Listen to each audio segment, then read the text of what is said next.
కొన్ని కొన్ని అసలు ఏది ప్లాన్ చేయమండి. అనుకోకుండా అలా జరిగిపోతాయి. గోడ మీద వేసిన ఆ పిక్చర్స్ అయితే తీగలైతే నేను అస్సలు అనుకుని వేయలేదు. ముందసలు వేరే ఏదో ఏశాను. అది అట్టర్ ఫ్లాప్ అయింది. అసలు ఆ పిక్చర్ గనుక ఇక్కడ యాడ్ చేశానంటే మీరు దడుచుకుంటారండి. మాదసలు క్రీమ్ కలర్ వాల్స్ అనమాట. మళ్ళీ నేను దాన్ని మొత్తం వాలంతా వైట్ కలర్ వేసి దాని తర్వాత ఈ లతలైతే వేశాను. అప్పుడు అనుకోలేదు ఉయ్యాలొస్తుంది అని. తర్వాత అనుకోకుండా ఉయ్యాలైతే మా బ్రదర్ ద్వారా చేయించుకున్నాము. ఉయ్యాల వస్తుందన్నప్పుడు మాత్రం ఉయ్యాలకు సంబంధించినవన్నీ నేను ముందే ప్లాన్ చేసుకున్నానండి. ఇవి ఆర్డర్ చేశాను.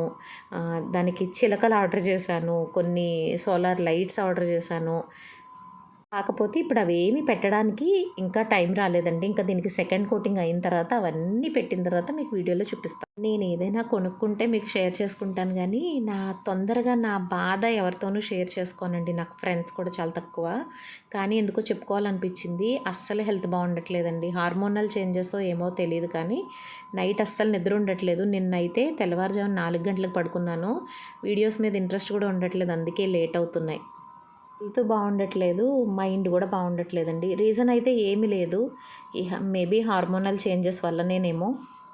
లాస్ట్ టైం కూడా ఇలానే డిప్రెసివ్గా ఉంది అన్నప్పుడు చాలామంది ధైర్యం చెప్పారు. కమెంట్ సెక్షన్లో మాతో మాట్లాడుతూ ఉండండి అని అన్నారు. పిల్లలు ఉండగానే ఈ మొక్కలు కూడా తెచ్చానండి. ఉయ్యాలకు అటు ఇటు పెట్టాలి అని చెప్పి.